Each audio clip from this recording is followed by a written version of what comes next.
Hello everyone. तो आज हम लोग देखने वाले हैं स्नेल्स लॉ। तो हम जानते हैं जो रिफ्रैक्शन का हमारा फिनोमिना होता है उसमें लाइट एक मीडियम से दूसरे मीडियम में जाती है। जब एक मीडियम से दूसरे मीडियम में जाती है तो लाइट्स क्या हो जाती है, बेंड्स हो जाती है। तो वो किस लॉ को फॉलो करते हुए बेंड्स होगी? तो यहाँ पर जैसे आपका देखिए ये सरफेस है,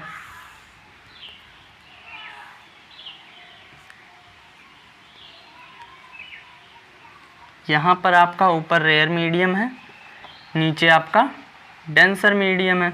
तो लाइट जब रेयर से डेंसर में जाती है तो वो टूवर्ड्स नॉर्मल बेंड्स हो जाती है। ये आपकी इंसिडेंट रे है, यहाँ पे स्ट्राइक किया के तो यहाँ से हम क्या करेंगे, नॉर्मल ड्रा करेंगे जो परपेंडिकुलर होगा सरफेस के। यहाँ पे हमने नॉर्मल ड्रा किया तो लाइट रेयर से डेंसर में जा रही है तो ये टूवर्ड्स नॉर्मल बेंड्स हो जाएगी। ये आपका एंगल ऑफ इंसिडेंस है, ये आपका एंगल ऑफ रिफ्रैक्शन है। तो लाइट जब बेंड्स हो रही है तो किस लॉ को फॉलो कर रही है? तो इसको जानने के लिए हमने क्या किया, एंगल ऑफ इंसिडेंस को बढ़ा दिया। यहाँ पे स्ट्राइक की तो यहाँ पे ऐसे नॉर्मल ड्रा करेंगे तो यहाँ पर देखिए आप एंगल ऑफ इंसिडेंस आपका बढ़ गया, ये I1 हो गया। और एंगल ऑफ इंसिडेंस हमने बढ़ाया तो आपका एंगल ऑफ रिफ्रैक्शन भी क्या हो जाएगा, बढ़ जाएगा, R1 हो गया। तो यहाँ पर मान लीजिए आपका जो मीडियम है वो क्या है, फिक्स है। फिक्स का मतलब हो गया कि सेम है। यहाँ पर ये आपका मीडियम 1 हो गया, ये मीडियम 2 हो गया। तो अगर मीडियम सेम है, फिक्स है, तो उस समय क्या रेशियो होगा I और R में? तो इसको स्नेल्स लॉ ने बताया। उन्होंने कहा कि आप एंगल ऑफ इंसिडेंस को चाहे जितना बड़ा कर लीजिए, चाहे जितना छोटा कर लीजिए, चाहे आप इसको इस तरह कर लीजिए, यहाँ पर ये I2 हो गया, ये R2 हो गया। यहाँ पर उन्होंने कहा कि आप चाहे एंगल ऑफ इंसिडेंस को जितना बड़ा कीजिए, चाहे जितना छोटा कर लीजिए, चाहे इस तरह कर लीजिए, जो आपका एक चीज़ है जो कभी नहीं चेंज होगा जब तक कि आपका मीडियम सेम है। अगर मीडियम आपका फिक्स नहीं है, चेंज हो रहा है, तो वो चीज़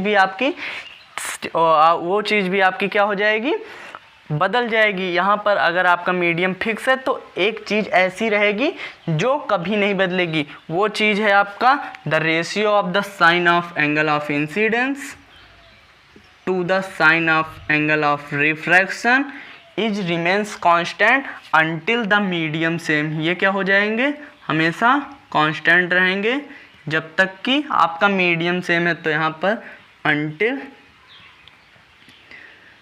द मीडियम रिमेन्स सेम।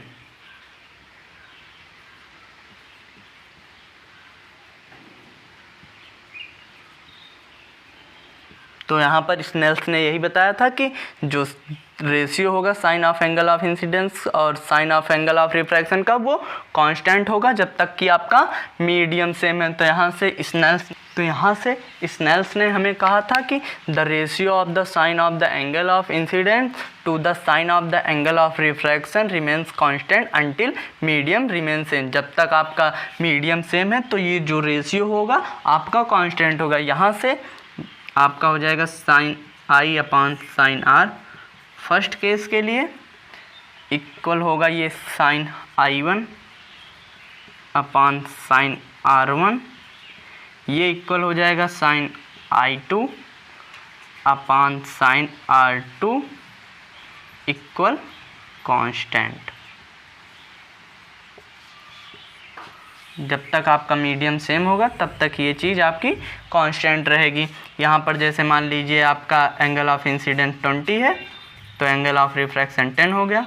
यहाँ पर एंगल ऑफ इंसिडेंस मान लीजिए 40 है, आपका एंगल ऑफ इंसिडेंस 20 हो गया।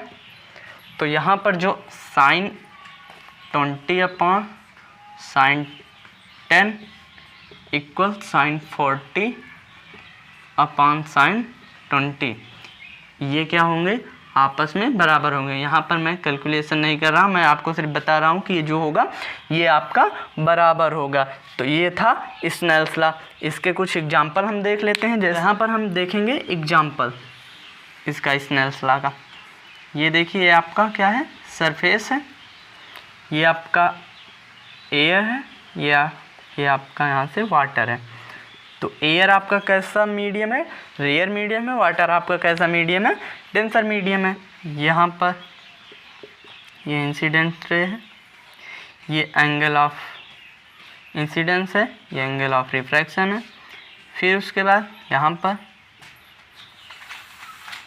ये आपका एंगल ऑफ इंसिडेंस है, ये एंगल ऑफ रिफ्रैक्शन है। तो जो यहाँ पर sine x upon sine a होगा, ये बराबर हो जाएगा sine y upon sine b के। ये सब बराबर हो जाएंगे कांस्टेंट के।